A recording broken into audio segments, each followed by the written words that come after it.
Jonathan Fremont had just got home from working his 8-hour shift plus an overtime of another 4 hours. Jonathan worked as a diesel mechanic for the Caterpillar dealership in town. Jonathan wasn't a foreman, but Jonathan was one of their top mechanics. Jonathan was happy not being a foreman. He didn't want to be a foreman. He wanted to be doing exactly the job he did. Things had been running hot and heavy with fire crews out on 4 different and major forest fires, plus who knew how many smaller burns popping up all over the place. Equipment had been breaking down everywhere, and Jonathan was needed almost day and night. Ever since mid-July, Jonathan had been working overtime, and it was now getting near time for the children to start back to school. Also, the end of August. Jonathan was getting up early and getting home late, been doing so the whole summer, weekdays, and weekends. Not that Jonathan was complaining. Jonathan was happy with all the overtime he was receiving. Jonathan was always happy working overtime. Overtime meant money, and Jonathan needed money because of the expensive 4-bedroom, 2.5-bath, 2-car garage ranch house, located in a very good neighborhood and on a large plot that Jonathan and Susan had bought 2 years ago. Cindy, Joey, and Nancy weren't little anymore. They needed their own rooms and their own space. With all the fires burning out of control, Jonathan was bringing home some very nice paychecks. Jonathan was tired, bone-tired, but happy. The money was needed. Jonathan was happy, no proud, about being able to buy the expensive house. Jonathan felt good knowing he was a good provider for his family. Jonathan loved his family and was proud of all of them. If anyone had asked, Jonathan would have told them he had the best wife and best children that anyone could have. Not that they didn't have their problems too. They had them. No different than other couples. Nothing serious though. Only little things like Susan carrying a little too much weight after having the 3 little ones, Jonathan getting too much of a beer gut on him, Susan complaining about Jonathan never wanting to go to those couples parties friends and neighbors had planned, but rather stay at home or go fishing. Neither would have said that their sex life was great. Jonathan would have wanted more sex, maybe a little wilder sex with less lovemaking. Susan would have said she wanted more lovemaking, foreplay, and attention from Jonathan. Well, those kinds of problems, just little problems that got on one's nerves, but never were big enough to fight about. Jonathan was content, and so did Susan seem to be. When Jonathan walked into the house, everything seemed too quiet. Normally, Jonathan would have at least been greeted by the sound of 3 children playing. They shouldn't have been in bed yet, still too early. They couldn't be over at the neighbors playing, for that it was, even for summer, too late. Jonathan wondered for a moment if he had forgotten something. Had Susan told him they were going to be staying overnight with someone? Like their grandparents? Obviously, they weren't in the house. Susan was, though. Susan was sitting off in the far corner of the dining room table, hands folded together on the tabletop, staring at Jonathan with a pensive, nervous, sad, and contemplative, studious look on her face. For a moment, Jonathan thought she looked like she had been crying. Her eyes seemed red. "Jonathan, there's something we have to talk about," were her first words as she dropped her gaze from Jonathan down to her hands. Jonathan felt his stomach lurch and flutter. The look on Susan's face was one he had only seen but once before. Susan had sat there on that very same spot and said those very same words, the day she told him that his father had died suddenly of a heart attack. Remembering, Jonathan felt his knees go weak. He pulled one of the oak chairs out and sat down across the table from Susan, not able to say anything. He could only look questioningly at Susan, but Susan's eyes were avoiding his. Susan was contemplating, thinking, a faraway look in her eyes. Jonathan could feel Susan's desire not to say, not to speak. He could feel that Susan wanted to be anywhere but where she was. Susan wanted, but did not want, this conversation. Butterflies were battling in his stomach. Studying her still folded hands, not looking at Jonathan, Susan spoke. Her tone sad, almost mournful. "Jonathan, you know I love you. You know I love you more than any man in the world. You know you mean the world to me, don't you?" Jonathan swallowed hard, his mouth dry, too dry to speak. "Yes." Susan raised her eyes to Jonathan, studying, searching his face for more of an answer than just that one simple word. "You need to believe that now more than ever before, Jonathan. I need to tell you about some things that make this very important. You need to know how much I truly do love you, how important you are to me. how important we are for each other. You have to believe in us. You just have to, no matter how you feel afterwards, no matter how much you feel hurt. This is important now, more than ever before. I truly do love you." Susan's voice was quaking, those last words spoken, each as if they were single sentences. Now Jonathan had cold sweat dripping down his back. His hands were beginning to shake. He could not believe his own thoughts. Anticipation and Susan's words, mood and facial expression. The whole atmosphere had Jonathan's mind racing to 1,000 different conclusions. He could not force the memories of his father's death out of his mind, out of his awareness and feelings. They pervaded his entire being. Intuitively, Jonathan knew that this was one of those moments that change everything. Whatever Susan wanted to tell him, life would never be the same afterwards. For moments, time standing still, Susan sat contemplating Jonathan, but still her eyes would not meet his questioning, puzzled stares. Only in thought did they stare blankly at Jonathan. Only the clock ticking on the wall broke the silence in the room. You could almost hear the house creaking in the quiet stillness. Then, like the snapping crack of bullets shot from a gun, breaking the silence, her words rambling and rolling, sometimes soft and barely audible, sometimes hard, loud, almost violent with passion, her voice quaky, her lips quivering neither less. "I'm not only afraid of you hearing this from someone else and not understanding. I need to tell you this for myself. For my own peace of mind. I can't go on like this anymore. I've carried this with me too long. For over a year now I've wanted to tell you. I can't. I just can't hold it in any longer, keeping it from you. It's not right. It hurts hiding it, and is making it feel all wrong. It shouldn't be that way. This is too important, too precious a time for me. We've discussed this over and over now, too long. We've decided to tell you. There's no other way. If I don't tell you and don't explain, there's no way that you would or could understand. If you would find out, hear this from someone else, you could only think badly. You would react foolishly and only hurt yourself and me. Hurt us, you and I. I don't want you misunderstanding. You need to understand. We need to discuss this openly and honestly so that you can understand. I can only hope, no pray, that you will love me enough to be able to understand. If you don't, I don't know. I just don't know. I guess I just need to trust and have faith in you and in your love for me. I have to be consequential. There is no other way." She sighed and her shoulders dropped in resignation of whatever would come. Yet, for moments only the ticking of the clock could be heard. Susan did not continue, but only stared contemplatively her hands. Her shoulders still bowed in resignation. Once, twice, 3 times Susan raised her head, opening her mouth to speak, but then dropped her head and spoke no words. Finally, painstakingly, as if each word had to be torn from her, "Jonathan, this last year I've been seeing someone, a man." Her eyes were now staring, boring into Jonathan's, not only awaiting his reaction, but also daring, challenging, combative, and defensive. She was now ready to defend her adultery openly and honestly before Jonathan. Her first baby steps had been taken. Now she could no longer hide. "Jonathan, he's a very nice, kind, caring, understanding man that has been hurt very badly and needs my love, attention, and care.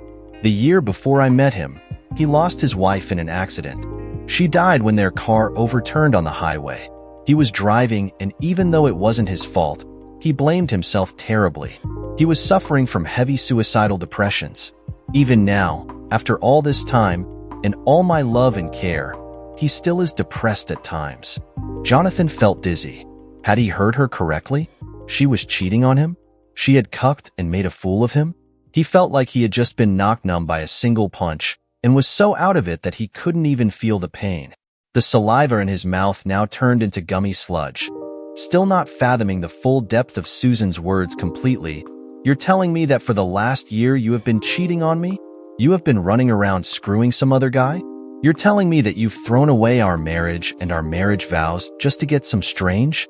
You're telling me that you don't care enough about the kids or me. You just want to have your thrills, your fun and excitement?" Susan's eyes flared burning, her face hard and harsh, and her voice rising, shaking in anger. "Jonathan, shame on you. Do you think so little of me? Do you love me so little that you think I am some 304, a nymphomaniac, a harlot in 304 walking the streets? Right now I'm so ashamed of you. To think that you could care and love me so little. Right now I am so disappointed. I don't think I've ever been more disappointed in you before. How could you ever think something like that of me, your own wife and mother of your children? You're supposed to love, honor, and cherish me. Those were our wedding vows, Jonathan. Susan snapped those last two sentences out, intending each word as a slap in Jonathan's face. Then she stopped, her face turning to one side, attempting to calm herself in matters. Nothing was said for a while. Then in Susan's eyes were the emotions of love and consideration to be seen. A small sigh of remembered joy and passion pasted her lips. Believe me, he's not a bad man, Jonathan. This isn't something like you're thinking, like you're worried about. This isn't about just sex. This isn't about cheating or lying, running around uncaringly screwing. This isn't about being immoral or amoral. This is about love and caring for someone deeply. This is about me helping and giving someone something of myself that someone needs very badly, something that he can't do without. This is about receiving something in return that is very precious to me, something that I can hold in my heart and memories when I'm old, ugly, and gray. Something for when no one cares, loves, wants, or needs me anymore. Yes, there is sex and the sex is good. A smile crossed her lips, her eyes grew distant. And something the sex is even great. But it's not about sex. It's about love. It's about being loving and attentive to the needs and desires of those you love. That is why the sex is so good, so great. Jonathan's body buckled in his seat, his stomach cramping from the massive blow. His awareness only centered on that one thought. Susan loved this man. She was going to leave him for this man. He was losing her to him. That was the reasoning behind this whole talk. Had she already packed her bags? Or maybe she had packed Jonathan's. With tears forming in his eyes, bent forwards in pain so far he could barely look into Susan's eyes. You love him? That was all his body, his voice, allowed his mind expression. Seeing the pain articulated in his body actions, the thoughts in his eyes, Susan understood. This was the very reason she had taken this agonizing course of action upon herself. Thinking, knowing that Jonathan would, could only misunderstand, and think wrongly, respond wrongly.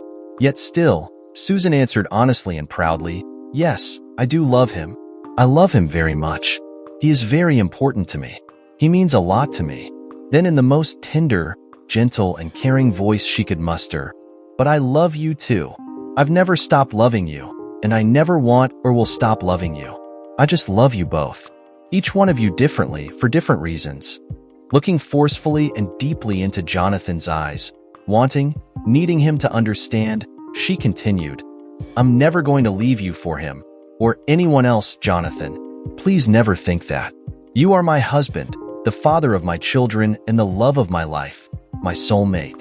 Then with a sorrowful sigh, looking out the window into the nameless infinite beyond. Someday I know that it will be over between him and I. He is too young for me ever to consider as a partner. In time he will grow past his need for me and find someone who will become his soul mate and partner. Then I will step aside, only cherishing our memories. Gasping for breath, now finally rage forming, building up within him. Who is he? Where is this son of a witch?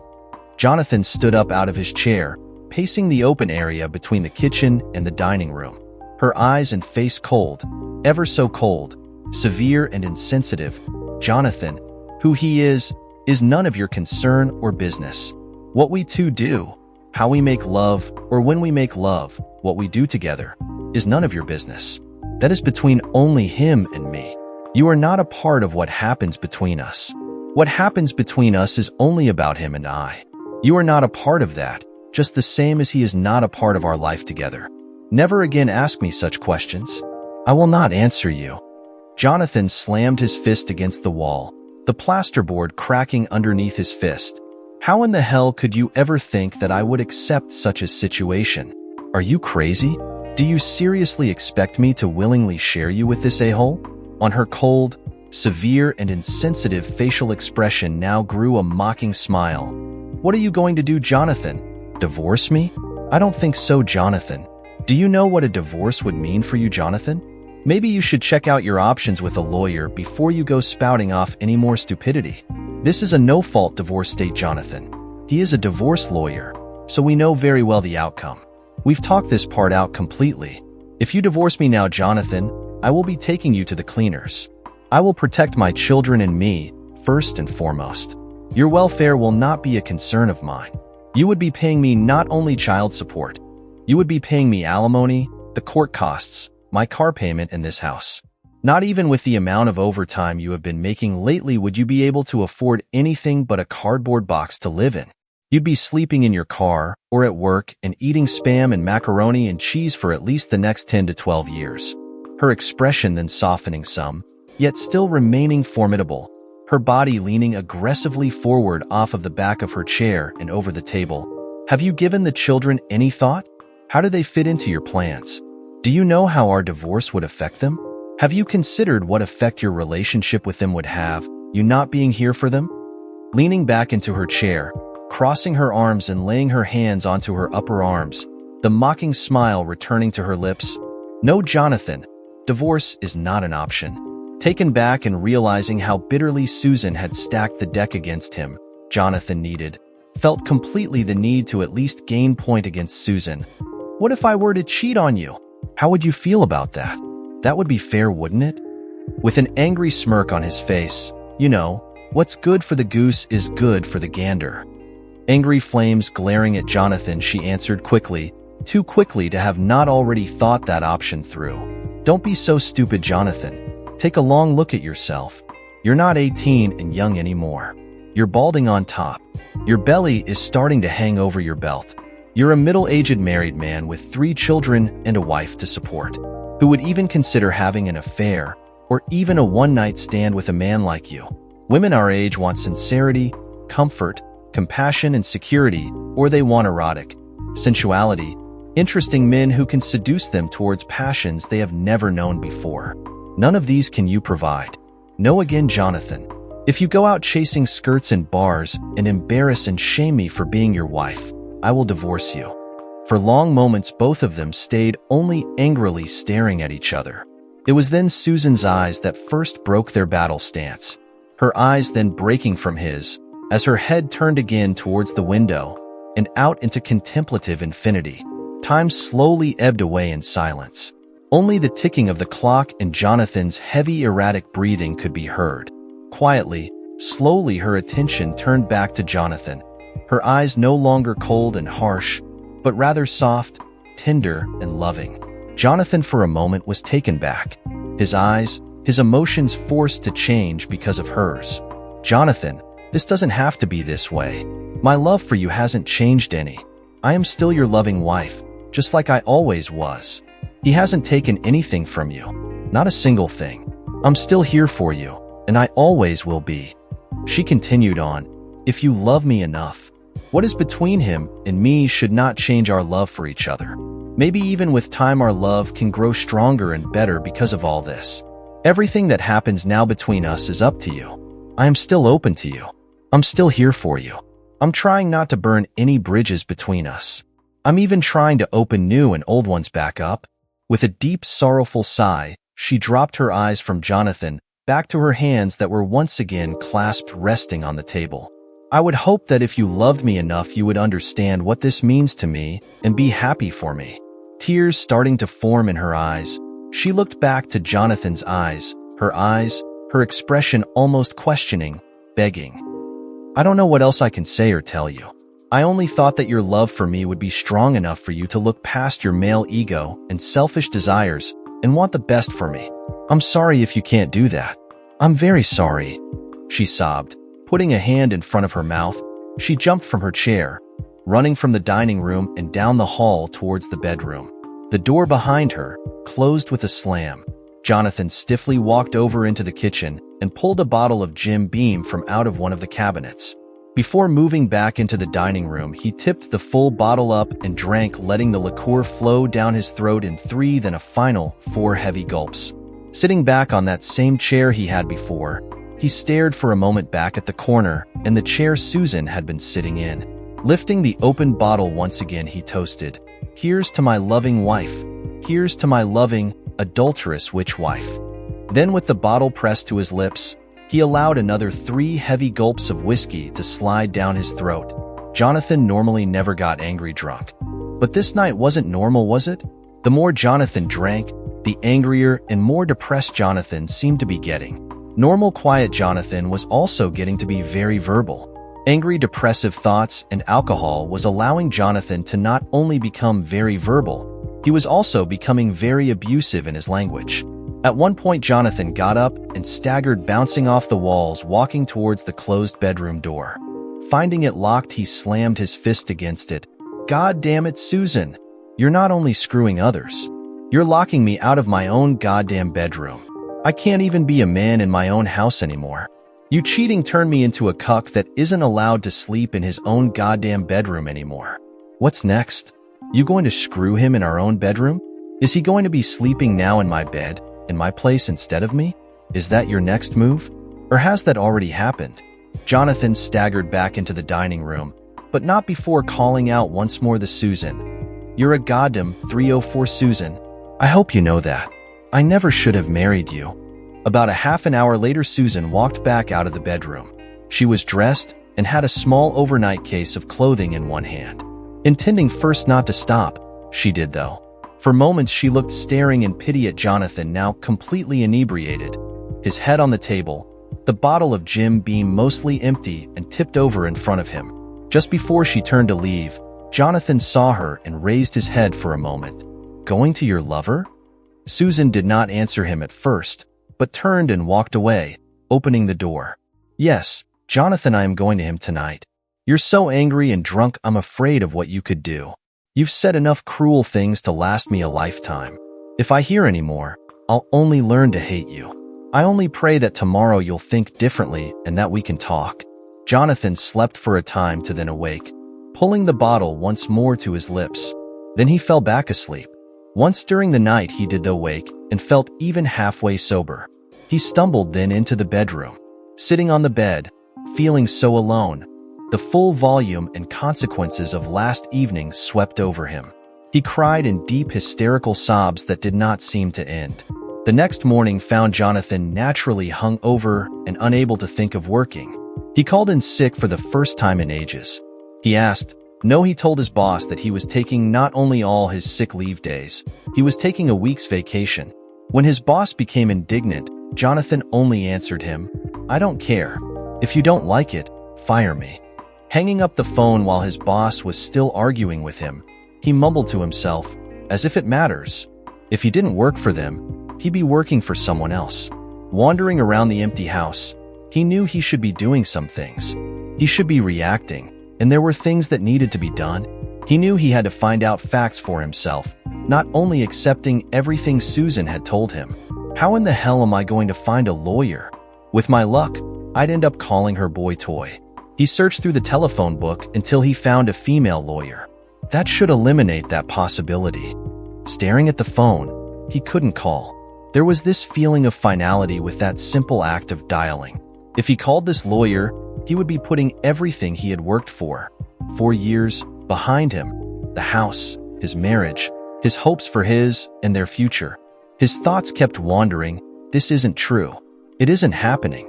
Not to me. There has to be something simple that explains everything that has happened and makes it understandable. He wanted so badly to have the whole last day just be gone. Totally and completely gone from his mind, his memories and his thinking. He questioned himself. Maybe it would have been better she had never told me. Maybe we could have gone on as we had been. Would that have been so bad if I didn't know? For moments, memories came flooding back to him. Memories that were crystal clear in his mind. That day at the hospital when the nurse handed him his newly firstborn child to hold for the first time. What had happened? Where did everything go wrong? Why am I here now? Where did those moments go? Other moments flooded his mind. Their first date, him having just returned from service, she just barely out of high school and starting her first job. Then that one day he took her fishing, and they ended up swimming naked in the cold waters of that rocky creek. Their first time as lovers. Was there something I could do, could have done, should have done? Should I just accept and hold on to whatever's left? Is that enough? Can there be moments like those in the future after all that's happened? If I don't give in to her and do divorce her, am I destroying the possibility of them ever happening? Where will I go from here? What future can I have? Do I want that future, or is it better to just accept? Reaching for the phone, his thoughts were, whatever happens, whatever the possibilities are, I need to know. I can't let things happen like they did yesterday. Conceding point with his emotions of denial, I'll call and first just ask for some advice. I don't have to decide anything yet. The appointment was made for the next morning. He was asked to bring with him any and all financial papers, tax returns, etc. Then, first taking a couple of aspirin, he stepped into the shower, standing only letting the warm, comforting water cascade over him until he felt his headache slowly recede. Returning dressed from the bedroom, he saw that the voicemail recorder was lit. Someone had called while he was deep in thought and showering. He had not heard the phone even ring. "Jonathan, it's me. I'm at my parents' and I'm picking the kids up. I'm going to take them with me to my sister's for a day or so. That should give us both some time to think. I only told Mom and Dad that we had an argument. There's no need to say more or get anyone else involved. I know we both said some angry, hateful things last night, things that should have not been said or should have not been said the way they were. Please believe me, it's not as bad as what you're thinking. I truly do love you. We can get through this if we want. I'm sorry that I sounded so harsh and ugly last night. I didn't want to be. I was just too nervous and afraid." Abruptly, the tape ended. He spent the rest of the day searching for financial records and contemplating how someone could profess to love two people at the same time. He couldn't seem to understand, grasp the concept.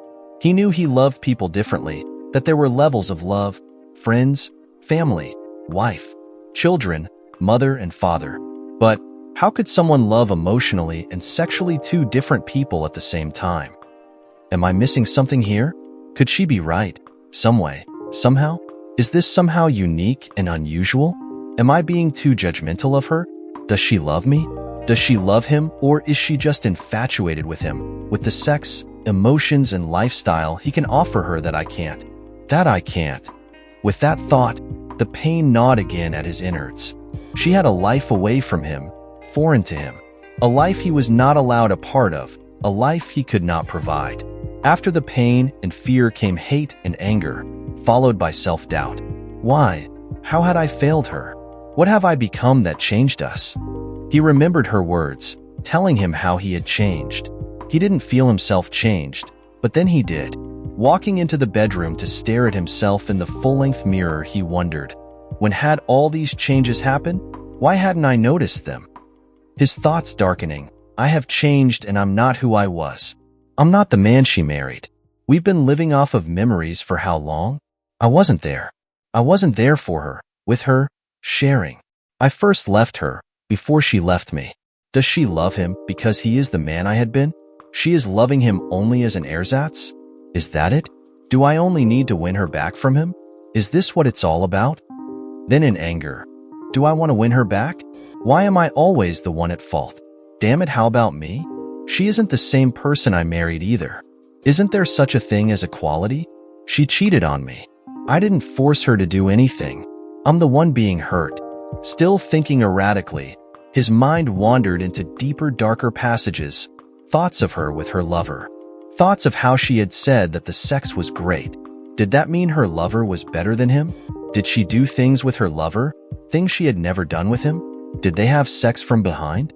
With jealousy came pain, but also a morbid, perverse, and masochistical passion and desire. He felt at the same time sick to the stomach with fear, hurt, and jealousy, yet also sexually aroused. His arousal seemed to be fed by his jealousy and doubt of self-value.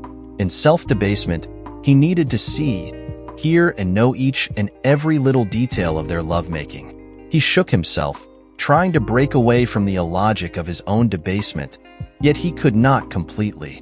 The feeling, the emotions nagged at him. Mentally, he wanted to return to the purity of the justifiable anger and rage he had known before.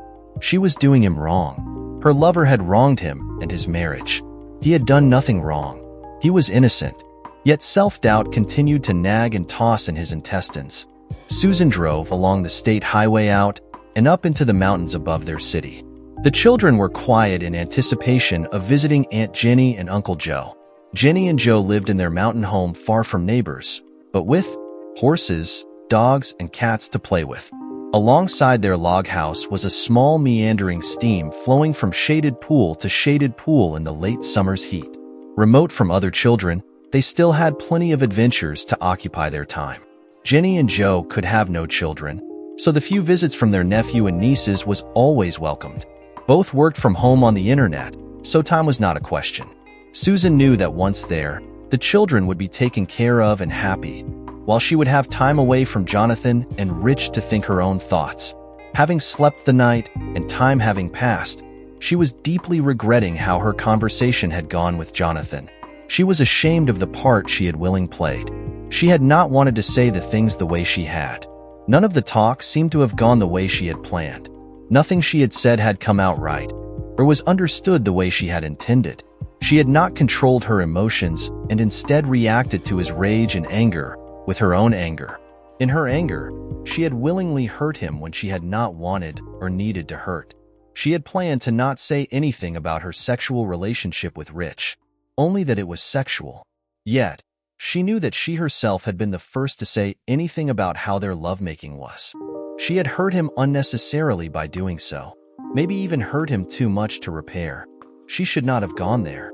That was wrong, very wrong. Driving up the meandering road, her thoughts turned to her confused feelings and emotions pertaining to her sexual relationships with both men. Morally, she knew that her relationship with two men was wrong, yet doing so felt so right. Only during the first few times with Rich had she felt the illicitness of having sex with someone else but her own husband. The same feeling of naughtiness she had as a teenager. Nowadays, their relationship did not include that element at all. She felt as if she had two husbands. Her lovemaking with him was different, freer and wilder than with her husband. It seemed there was little or nothing that they had not or would not try at least once. All things that she did with him that she would never think of doing with her husband. Because she was not actually married to Rich and their relationship was only a relationship for a time. She did not feel the moral pressures of her upbringing. She did not feel the need to act as the proper wife and mother of his children. She could easily and openly talk with him about anything sexually, telling him of her fantasies she would have feared to tell her husband. So, it wasn't about the sex they had that made the sex so good. Still, most times during lovemaking, the images of the two men would fade, blur, and blend with each other. She would be making love to her husband in her mind, while making love to her lover, or vice versa. Sadly, she wished that in not only sex, but also in other intimacies shared with each of the men, she could combine the two into one. Jonathan was strong, stable, and solid. A wall to depend on, while Rich was kind, gentle, compassionate, and caring, open and understanding. Guilt had been very strong at first, and she had called off their relationship twice and only gone back to him after he once had attempted suicide, and then again when she accidentally met him while shopping. He had seemed to be so depressed and near suicidal again. Then she had given up and willingly returned to him, creating the situation they were now in. Neither of them had ever intended their friendship to become a love affair. Meeting at one of those house parties her husband refused to attend, they had only talked. She had obviously seen his depressed mood, and listening to his story told by him and others, understood the depth of his emotional pain. He had enjoyed their conversations and seemed to come out of his dark moods around her. He had admitted to finding their talks helpful and comforting. He made her feel she was someone special. He made her feel needed and of value beyond her drab life as a housewife and mother. They had for a long time continued on meeting and talking, even after the party. First, for days, they only talked on the phone.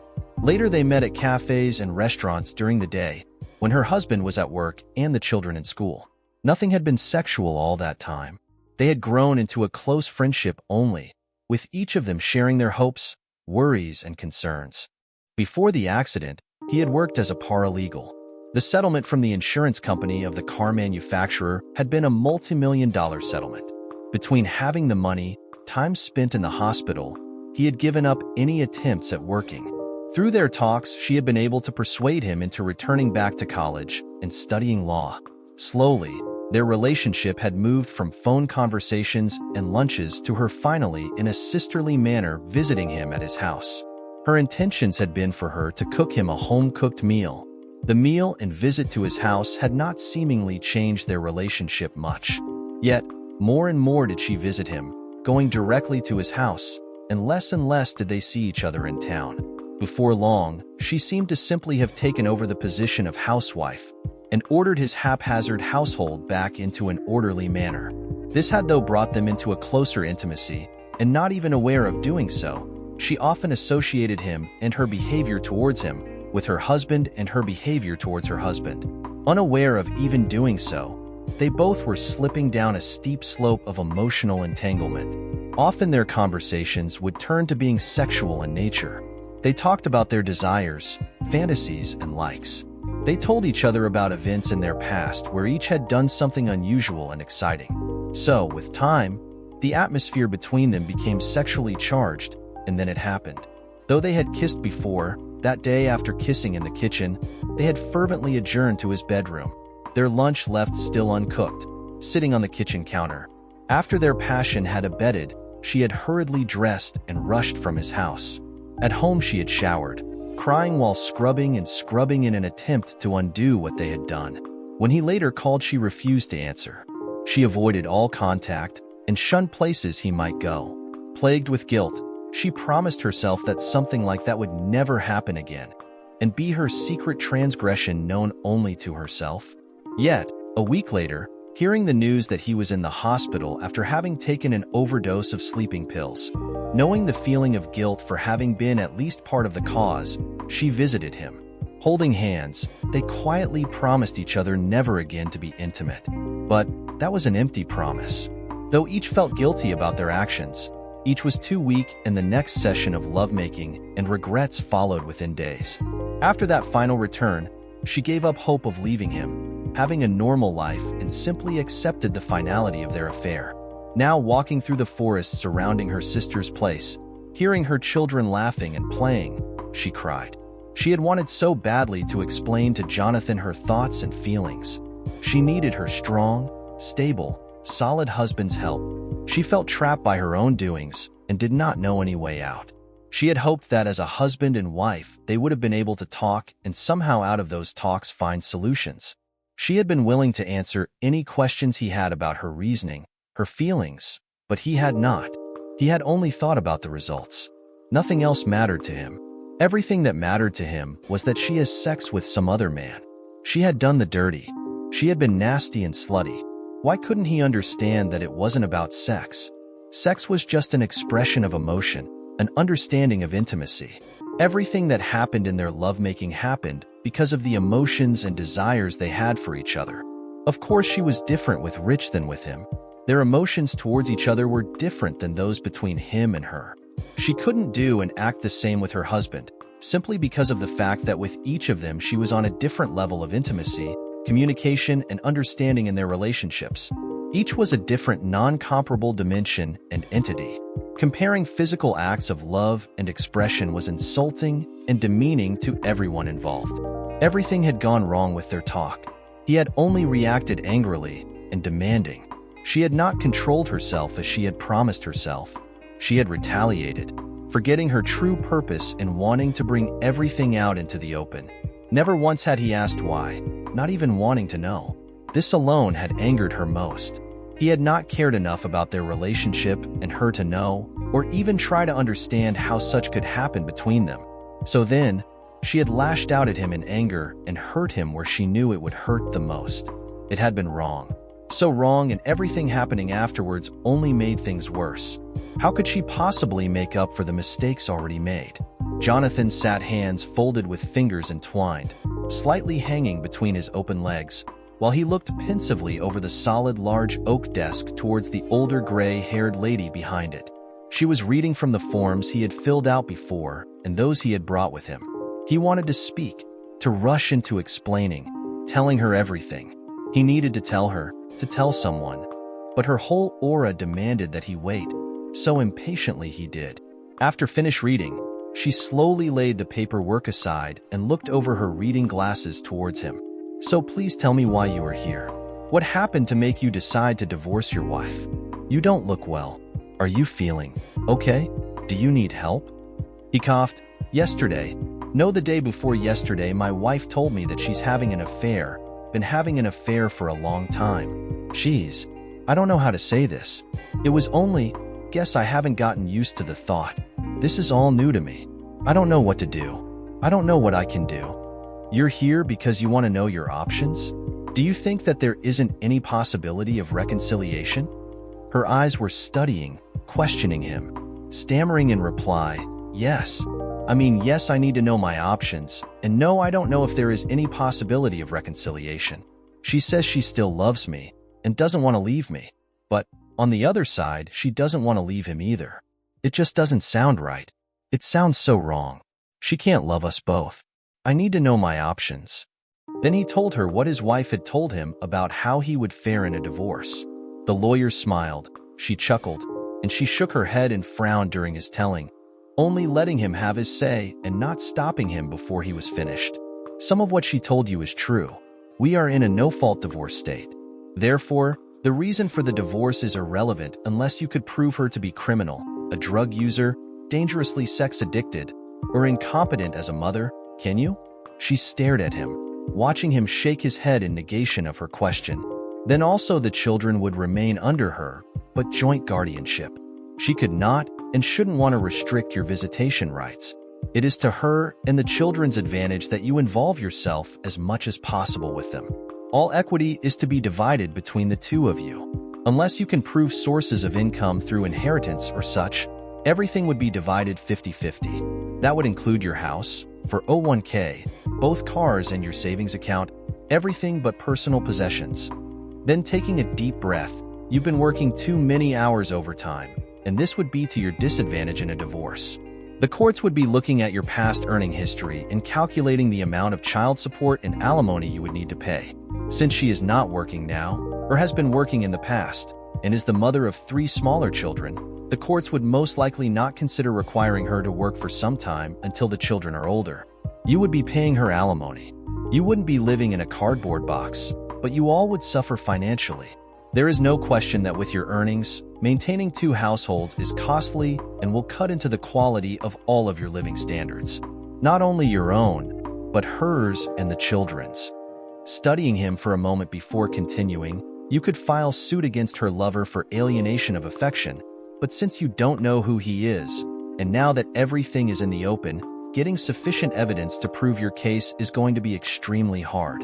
Breaches of privacy are not permissible. If she only visits him at his house, that proves nothing, and any material accumulated from inside his house, or without their knowledge and consent, is illegal snooping and of course not admissible in court. So long as they would not be misbehaving in public, there is not much that can be done, still possible, but she shrugged her shoulders. Without her willingness to testify in court, I wouldn't recommend you using that option either. She then sighed deeply. In my opinion, I would not advise you to divorce unless there were no other options. Mr. Fremont, I would recommend first counseling for you and your wife.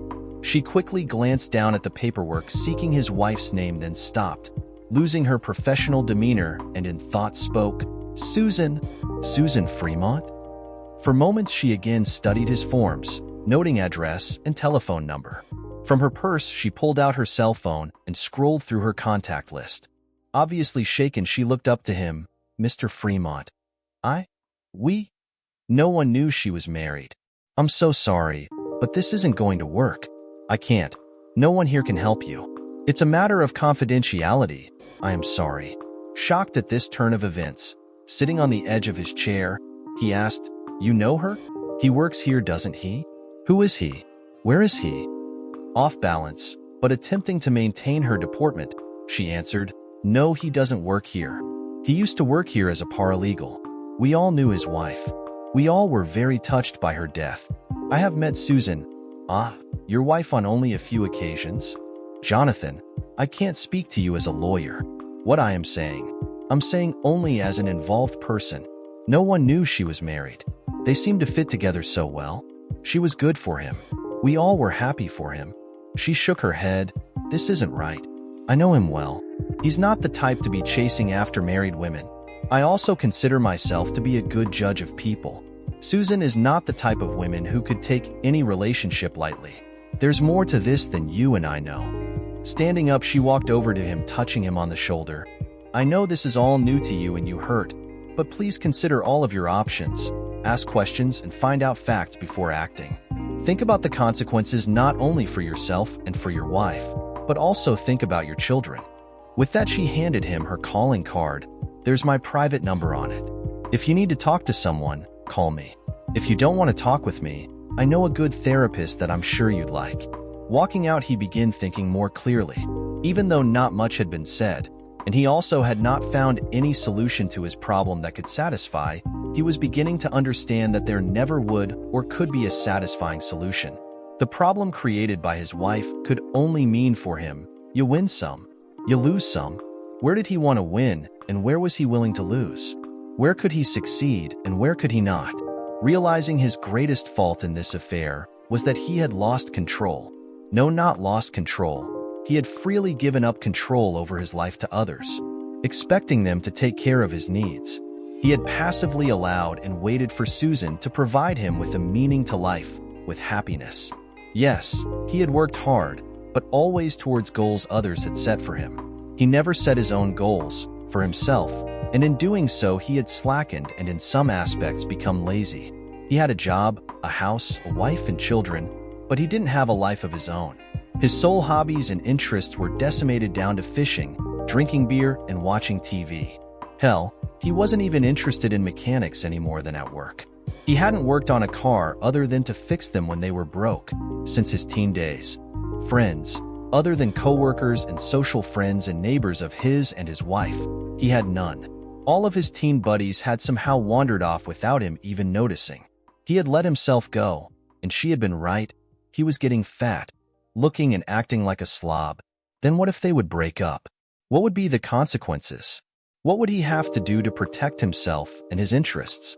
What kind of life would he have, and where were his dreams, his values? He realized that he seriously had to put number one back into number one's place. Anything else that happened. Deal with it. Thinking of Susan, he knew at that time he couldn't deal with her. She was just too great of a question mark, a stumbling stone, and an unknown. He was best off setting their problems aside and dealing instead with matters and issues that he could deal with, adding her only into his plans where and when she could become a conflict or coexist with his interests. For his first step into his new life, he visited his boss and laid down an ultimatum. Until further notice, he would not only be not working any overtime, he would only stay working at the Caterpillar shop on a part-time basis of 4 days a week. If it would come to a divorce, then when it did, he'd be earning less. He'd be able later to increase his earnings, if and when he needed to. But for the time being, he was going to invest more free time in his own self and his own interests. His next step took him to the bank where he cashed in his 401k and their savings account. He then went to a second bank and opened up a new checking account and savings account in his name alone. Their checking account he left open. Both he and she would use that account for living expenses and paying bills. But all income of his would first go into his personal accounts to be processed from there. They only had one credit card, so he called them and arranged the one split into two accounts. One with only his name on it and the same limit they had before. The other was with both their names and a limit set at only $600. Cost it whatever it may. If and when she got her 50% from their assets, he couldn't stop her from taking any. But he would first see that he got as much mileage out of the money as possible before. When Susan pulled into their driveway a day later, the first thing she saw was not his 8-year-old Ford pickup, but rather a brand new silver gray crew cab, short box Dodge Ram 3/4 ton with a Cummins diesel engine. First pulling up next to it in the driveway, she wondered who was visiting. The kids scurrying in around her yelled, "Hey Dad, cool truck. Whose is it?" But all they heard was hammering coming up from down in the basement. Dropping their bags, all three bolted into the kitchen and down the stairs, leaving her standing alone in the living room, wondering and confused. The temporary license taped on the back window of the pickup and the noise coming from downstairs told stories. Dropping her bag down in the living room, she walked in only to the dining room and sat down with a sigh. In her chair at the dining table, the noise below her abated and she waited. Cindy, their oldest, was the first to climb back up the stairs. "Mom, Daddy's fixing up the basement. He says he's going to put in a party room for us and another bedroom and bathroom. He's already got the walls up. Isn't that cool?" Tugging at her mother's hand, pulling her up out of her chair. "You should take a look. Come on, Mom. It's going to be really neat." Downstairs, she found Jonathan sitting on a pile of wallboard located in the new party room. The other two children were sitting on each side of him. He had his arms on the shoulders of Joey and Nancy, talking and laughing with them. He had a sparkle in his eyes and a broad smile on his face. Looking towards the doorway in her, he stopped talking in mid-sentence, and the smile dropped from his face and his eyes turned cold. She blushed and dropped her eyes from him, turning to walk down the hall, looking at the bathroom and the other two rooms being created. She jerked in shock at the words then spoken behind her. "That room can stay as storage and the other room with the bigger window can be?" They both stood staring forward towards the rooms, each acknowledging but unable to accept his unspoken words. "Jonathan, it doesn't have to be this way," she finally gasped in an almost whisper. Little Nancy slipped in between them and raised her arms up to her father. "Daddy, if Joey can I sleep down here with you too sometimes?" He pulled her up to him, rubbing the side of his face along hers and holding her tightly in his arms, breathing in the soapy, fresh, clean scent of her, to then give her a kiss on the cheek. "You sure can, baby doll."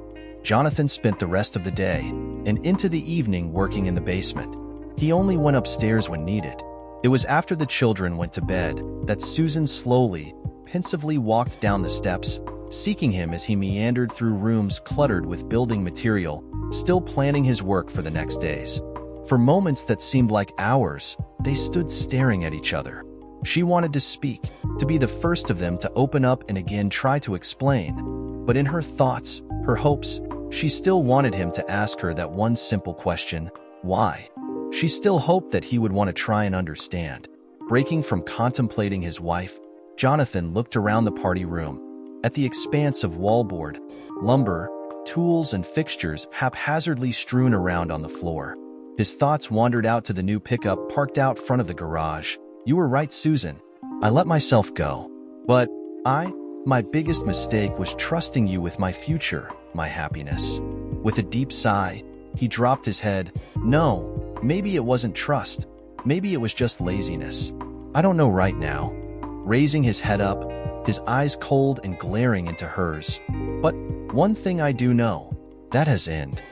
Waving his right hand around to then point an index finger at his chest. "If all this has taught me anything, it's that from now on, I'm looking out for number one first." Holding up two fingers close to her face, he glared, slowly, anger building within him. "Right now, I've only got two interests, and neither one of them is you. The first is me. The other is the children." Susan's grimaced slightly and pulled back at his words and the fingers he waved so closely in front of her. Letting his hand fall and turning from her, the image of her entwined with her lover, masochistically dragging his thoughts down into deep, dark places in his mind. He dropped his shoulders in pain. "Right now, nothing else matters," he sighed, more to himself than to her. Attempting to shake the thoughts of her with her lover, her screaming out in a passion that he had never seen her have, he raised his head. "What you did to me the other night, and what you have been doing to me, is unforgivable. Maybe I am responsible in part for what happened, but that doesn't change the wrong that you've done." Turning back to her, his eyes now hard and bitter. "No matter what, you had no right to do me so wrong." Susan stood there, not saying a word, her head bent down, her eyes to the floor. Neither he, nor if anyone else had been there, could read her emotions. She was waiting, letting him have his say, letting him roll through the emotions controlling him. Nothing she could, or could want to say, would at that moment be heard or understood by him. She knew instinctively, now was the time to remain silent. This was his moment, his time to vent. Maybe afterwards, after his anger had flared and burned out, maybe then they could talk peacefully, constructively. She promised herself, not again to make the mistakes she had made that fateful evening. Turning and pacing back and forth in front of her, he began ticking off those thoughts that had been in his mind the last few days, and the actions he had started and planned. "You know, you told me a lot of bullshit about divorce. If your paralegal lover was as smart as you think he is, he should have known better. She shrank back, shocked for a moment at his angry glare and his knowledge of her lover, not knowing what, how, or how much he knew. You would suffer just as much, or more, and not only that, I could get your boy toy into a lot of hot water if those were my intentions. The smirk on Jonathan's face was quite evident. Letting her stew about how much he knew, he continued, "Those aren't my intentions, though. At least, I care about the children." He stopped his pacing again, and again for a moment glaring at her, before continuing on. "I'm not going to let you and him control my life or my life with my children." Pointing his index finger to the ground, "I'm staying right here, like it or not." Next point, without stopping his stride, and not looking towards Susan for a reaction, you decided, without asking me or discussing with me, to change the rules of our marriage. You decided, all on your own, that you no longer needed our joint approval or consent to act outside of this, our marriage. Stopping his pacing for a moment to glare at her, then continued pacing, "Okay, I know you'll say that I don't own your body, and what you do with it is your concern. Well, guess what? I say the same. Not only that, I don't feel I have any need to discuss with you what my plans for my future are. You lost that right. Right now, our joint future is the children, nothing more. I could give a rat's ass what you do with your lover, because you aren't mine anymore." Susan was shocked at the force of his venom and his last words. So shocked that she involuntarily gasped and croaked, "Jonathan, please don't tell me you love me so little that this has changed you. Us. So much. I love you. Please, this doesn't have to be this way." She had not wanted to speak. She knew she shouldn't have.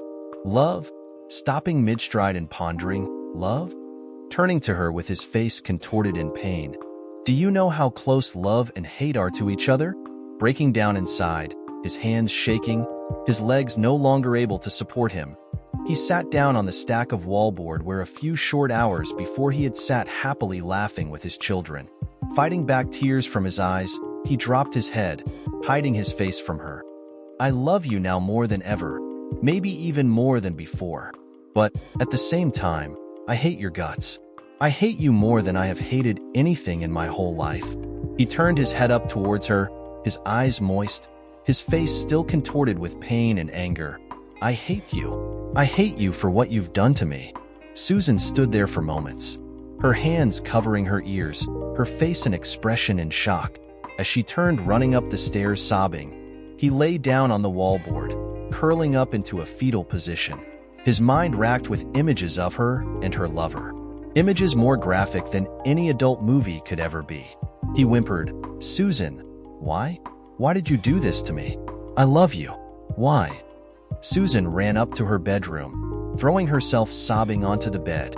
Filled with pain and anguish, she too curled into a fetal position. Her pain at hearing his words was like fire on her skin, and acid in her stomach. Her hands still held her ears closed, but his words, "I hate you," echoed over and over again in her mind. The vision of his anger, as he said those words, echoed in her consciousness. Now she knew in her heart, from what he said, and how he acted, he never loved her enough to want to know why. He never loved her enough to want to understand. He had never asked her why, because why did not matter. Only that mattered. Had he ever loved her, or had he only loved having her? Was it now that she was tainted goods, that an other man had taken his property? Was that all that had meaning to him? For him, there was no gray, no color, and no complications that made right wrong and wrong maybe something that happened, that one lived with and made the best of. His world was only black or white, right or wrong, here or there, yours or mine, never anything in between. She slowly cried herself to sleep, knowing, feeling that he had never loved her, never would or could love her.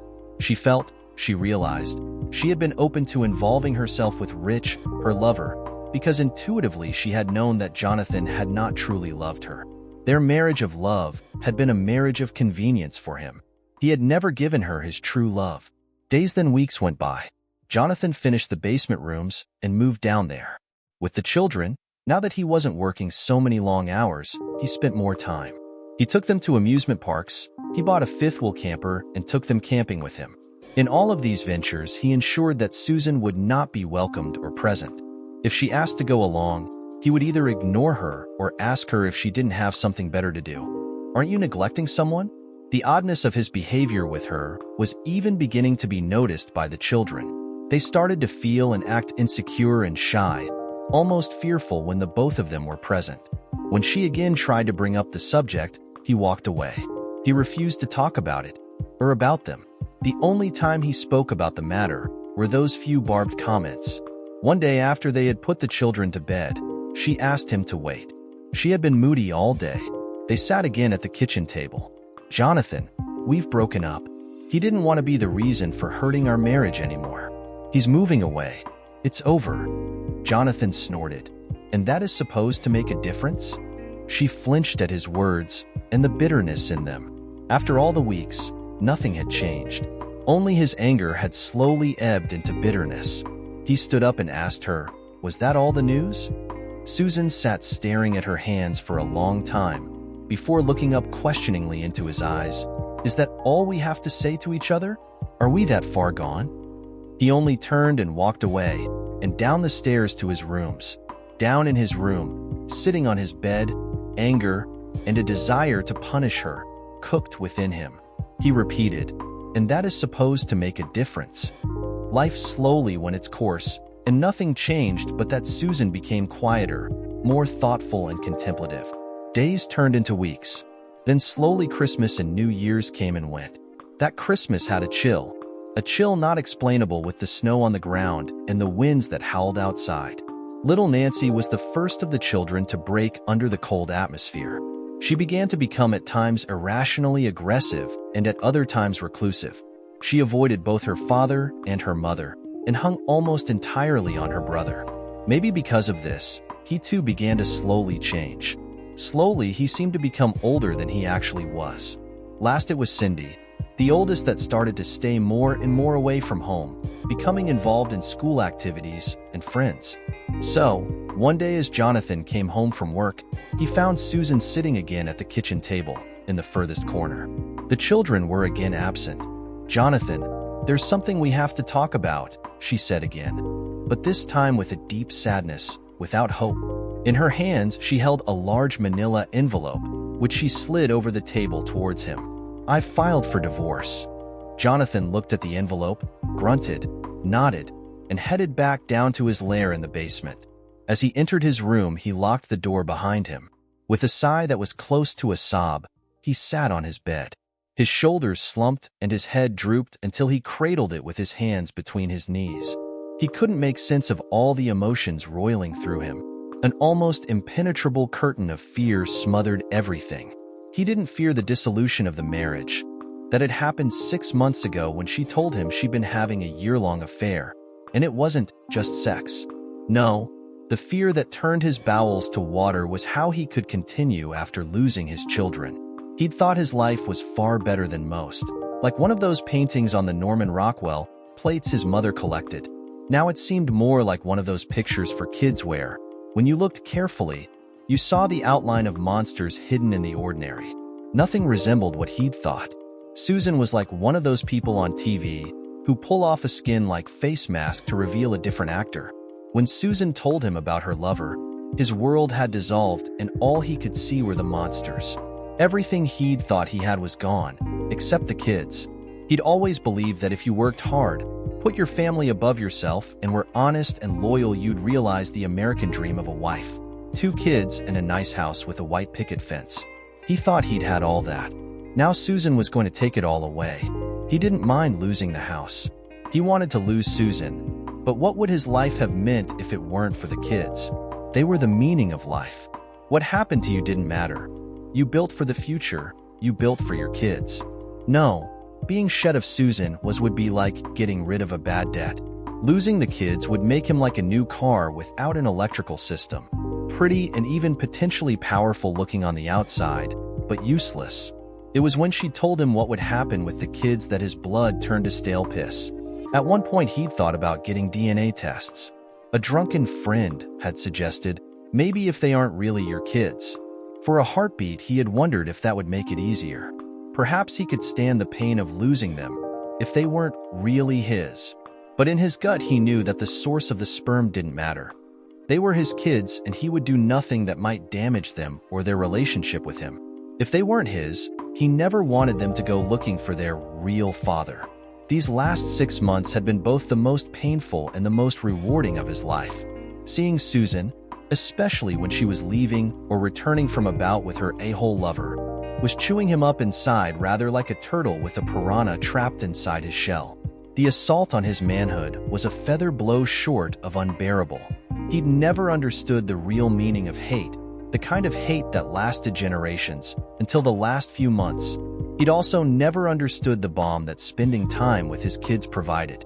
Even though Jonathan constantly berated himself for being a chicken by allowing Susan and her lover to continue breathing, spending time with his children confirmed his core belief that a real man always put his duty to his family first. That's what Jonathan had always done with his marriage. He was not an articulate man. He didn't have the pretty words that he'd come to understand were so important to Susan, words that her lawyer lover spewed like a sewer terminal. It was what a man did, not what he said, that had always been important to Jonathan. He'd practically killed himself working overtime to provide for his family. When the female attorney he'd visited told him that his overtime might make his alimony payments higher, she'd asked him to find out how long he'd been working so many hours. Checking his pay history, he discovered that in the last 6 years, as far back as his boss could give him records, there were only 3 non-holiday weeks where he'd worked less than 60 hours. One was when he was in a car accident. The jerk had to talk on his cell phone, putting Jonathan in the hospital with 2 broken ribs and a deflated lung. It had hurt like hell, but he'd checked himself out against medical advice and had gone back to work because they were trying to close on the land to build this house and needed the money to make the down payment. The second time was one of the times he'd been sick. He'd usually never let a cold or flu keep him from earning a living. This time, his boss had caught him. He'd been working with a fever of around 101 for 3 days when his boss sent him home. He'd gotten a tongue lashing about trying to be macho and spreading flu to everyone in the shop. The third time was when his father died. He remembered almost losing a finger that week when sweat blurred his vision.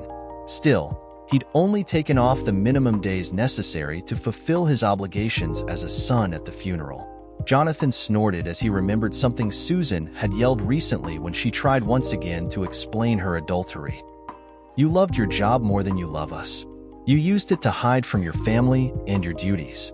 What a joke. Jonathan had never loved his job. It was hot, sweaty and dirty in the summer, and cold, sweaty and grimy in the winter. It wasn't boring, but it wasn't fun. There was satisfaction in doing it well, and he was very good at it. But he didn't want to spend his free time working on cars either. It was something he did to support his family. He knew he'd never been very good with books in school. He could have probably graduated from a third-rate college. But that sort of school, and the grades he would have made there, would never have equipped him to make the kind of money he made working in the unair-conditioned heavy equipment shop in the sweltering heat of Austin summers. At one point he'd thought about sales. Salesmen frequently called him to use his know-how to close a sale. The salesman made the flow of words seem so easy. Jonathan would stand there in mute admiration of their talent and know that it was beyond him. So, he always worked as much overtime as he could, and as a result he made more than many middle managers in the big corporations. Looking down at his hands and the hundreds of little scars that marked the gallons of blood he'd lost over the years fixing the big beasts, he sighed. No one said life was supposed to be easy, but a man did what he had to do for his family. That's what real love was, doing what you needed to do, not what you wanted to do. Jonathan put his head in his hands and tried to keep from being unmanned again by sweating eyes. He'd only cried that once, but tears seemed to be his body's involuntary response to the hollow pain inside him.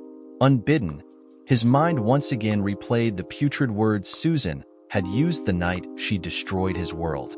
"If you divorce me now, Jonathan, I will be taking you to the cleaners. I will protect my children and me, first and foremost. Your welfare will not be a concern of mine. You would be paying me not only child support, you would be paying me alimony, the court costs, my car payment in this house. Not even with the amount of overtime you have been making lately would you be able to afford anything but a cardboard box to live in. You'd be sleeping in your car or at work and eating spam and macaroni and cheese for at least the next 10 to 12 years. If that had been all there was to it, he'd have divorced her that week, but it was what she told him about losing the kids. Even the attorney he'd talked to had told him Jonathan had seen enough men with joint custody to know that it was an empty phrase. The wife would pay lip service, perhaps even mean it, but in her heart what she'd want was a complete home, with her new husband replacing her ex as the father as sure as if he'd died. No matter what the courts said or what she promised, within a few months she'd start making it harder and harder to see the kids, always for the best of reasons. It would go on until the kids believed that their father didn't really want to be with them. He might have trusted the Susan he thought he'd married, but the monster beneath her skin would probably do everything she could to shut him out of his children's lives.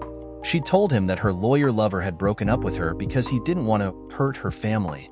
But once she was divorced, she'd get him back. She was still a fine-looking woman. Didn't he read someplace that Satan was beautiful too? Hell, Susan could give old Beelzebub lessons. Jonathan sighed again.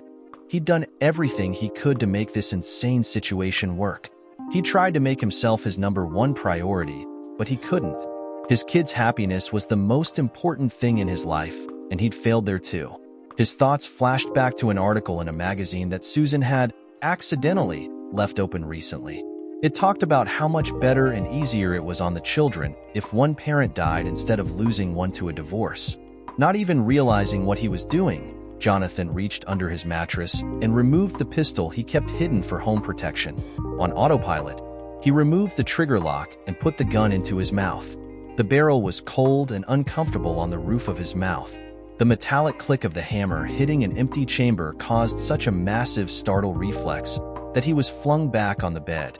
Jonathan's brain felt like it had when he'd been in the hospital with all those painkillers. His thoughts felt slow, fuzzy somehow. It took a long time before he realized what he'd almost done. With a snort, Jonathan thought, "I'm even a failure at killing myself." Someone had removed his bullets. Suddenly, his whole body began to tremble as adrenaline flooded every system. He'd almost killed himself. How could that have happened? He tried to take the coward's way out. He flashed back to the last time his father had used a belt on him. He'd run away from a schoolyard fight because he'd been afraid of getting hurt. His father had said, a man would be a bully to go looking for a fight. He'd be stupid to stick around in an unfair fight. But not only will he be a coward to run from a fair one, but a fool as well. Listening to your fear will hurt you more in the long run than any knocks or bruises you'd get on the schoolyard. Some men never learn that lesson. Some have already ruined their lives by the time they learn it. You're going to learn it now. This is going to hurt you more than if you'd been beaten today. Next time, think, count the cost, but don't listen to your coward inside. Jonathan had never gone looking for fights, but he also learned that if he didn't run from them, there were fewer he had to actually fight. Looking at the gun in his hand, he couldn't understand why it wasn't loaded. The gun was for defense, and what good was an unloaded gun? As he loaded it, he thought, it might be true that kids are better off with a dead parent than a divorced parent, but not with a dead coward. If anyone's going to take a bullet, it ought to be Susan or her boy toy. She's the one. Right on cue, the phone rang. Daddy, did you forget that you promised to help me with my pitches? I tried to tell Mom that I needed your help today if I was going to make the softball travel team, but she said the two of you need to talk alone. Daddy, please come get me. This is important.